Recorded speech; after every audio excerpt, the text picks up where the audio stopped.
When you dance the dance of another, you make yourself in the image of its creator.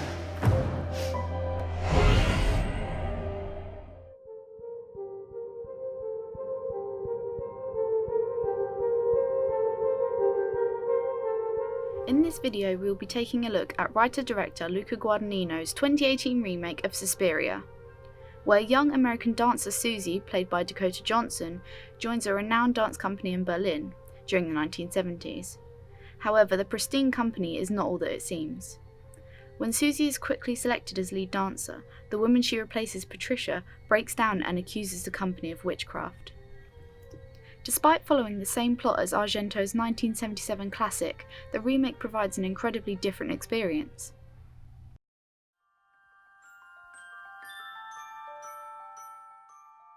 When it comes to colour palette, Argento's Suspiria is extremely vibrant, saturated in a psychedelic spectrum of vivid reds, fuchsias and electric blues and greens, provoking a sensory overloading experience.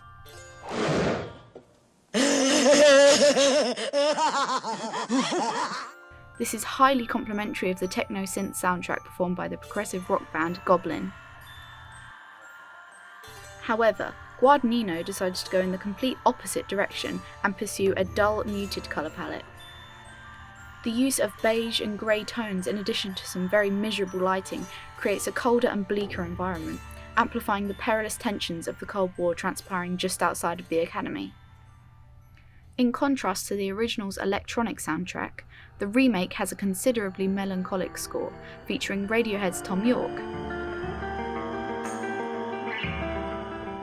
York's approach is much more cynical and slower paced, composed of gloomy analog synths and eerie strings, which further enhances the dismal tone of the film.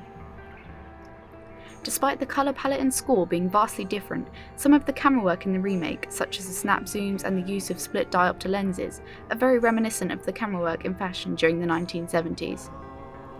Additionally, both films similarly demonstrate and dwell on outrageous gory imagery.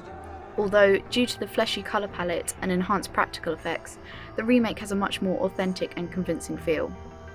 Since both Argento's and Guadagnino's versions of the film follow the same narrative, both films have examples of stereotypical and non-stereotypical horror conventions.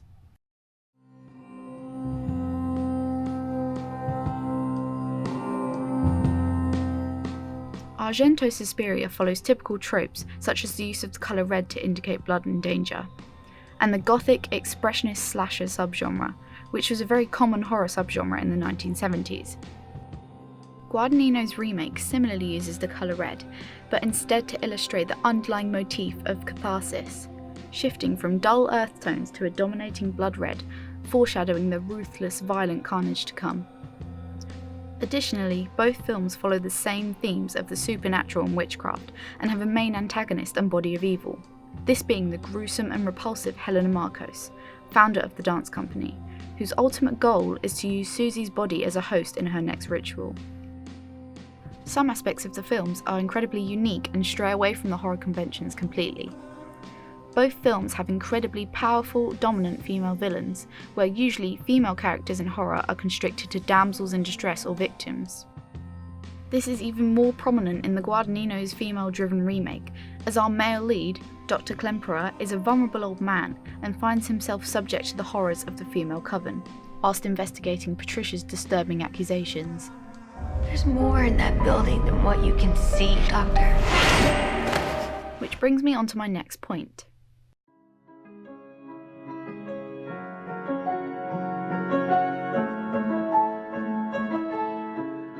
In the original film, it is very clear that Susie is the protagonist of the film, since we as an audience are following her character throughout the story.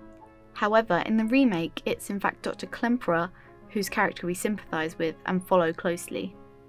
We discover that Klemperer and his wife were split up during the war due to her attempt to flee the country. Unfortunately, she ended up being captured and killed, unbeknownst to Klemperer due to his declining memory.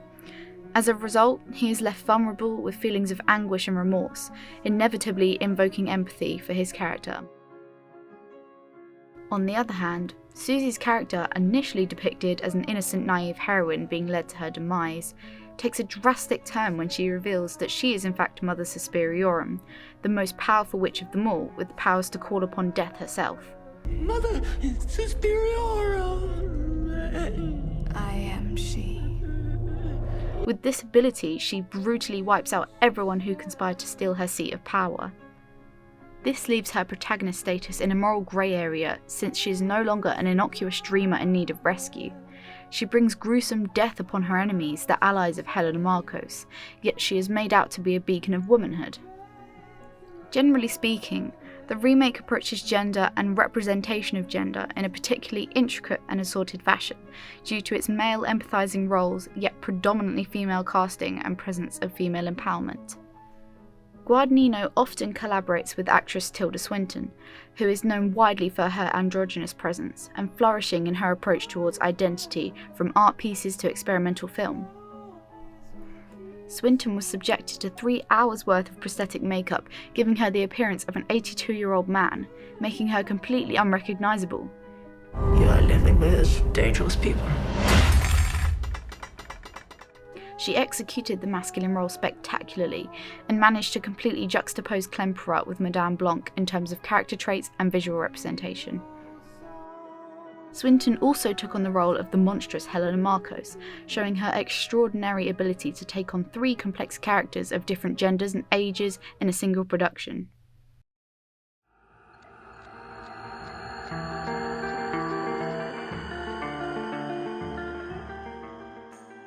It has been extensively debated whether or not Suspiria is a feminist film. Throughout history, the term witch has been used to degrade and silence women, such as during the Salem witch trials.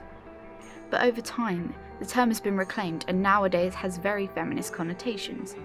Both the original and the remake reinforce the message that the witch's power knows no bounds. However, this power isn't always used for good. In the remake, the witches frequently inflict or inspire violence, which casts women in a particularly negative light.